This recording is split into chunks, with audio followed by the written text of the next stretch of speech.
Hello student, today I am taking topic gravitation. In this topic we will study about gravitational force between two objects. In this universe, one object attracts another object, or you can say every particle attracts another particle. Okay, so now we have very first question. What is gravitational force between two bodies?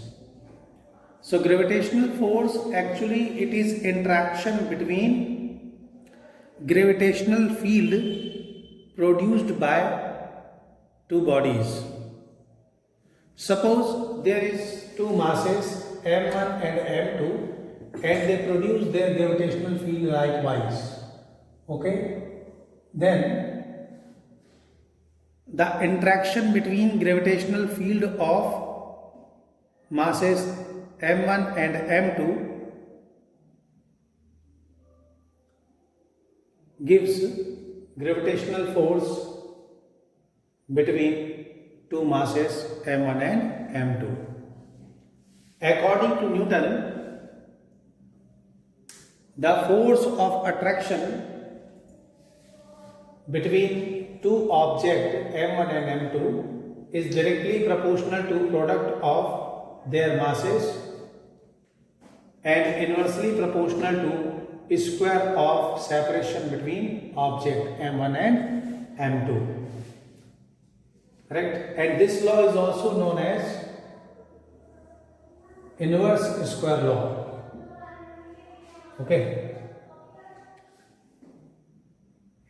When we combine these two, one and this is second, we will find F depends on m1 m2 upon r square. As we remove proportionality sign, we will find here universal gravitational constant G, and F equal to G m1 m2 upon r square, and its value is 6.6710 to the power minus 11 Newton meter square per kg square, and dimension formula of G is m minus 1 L raised to the power 3 and T raised to the power minus 2. Okay, so this is universal law of gravitation, and it is given by Newton. That is why it is called Newton's law of gravitation or universal law of gravitation. Keep in mind, the force, gravitational force between two bodies, it is independent of medium in between the masses m1 and m2. It does not depend on medium. Okay, that is why it is called universal law of gravitation. It means this force does not change when the medium between m1 and m2 is changed. Okay. Now basic characteristic of this force is, first, weakest force in the nature, and it is conservative force. It means work done by this force independent of path. That is why it is called conservative force.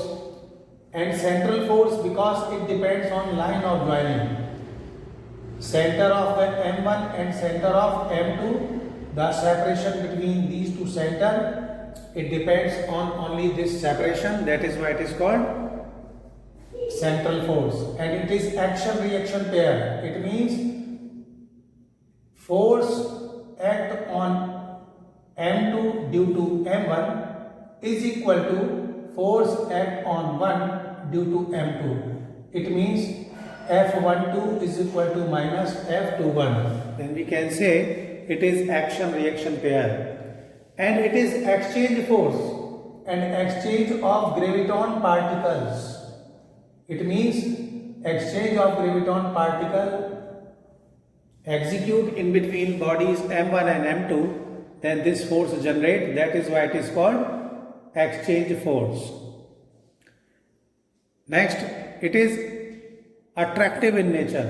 So we must keep in mind gravitational force always attractive in nature, and it is weakest force, conservative force, central force, action reaction pair, and it generated due to exchange of graviton particle. And keep in mind it work on point objects. Okay.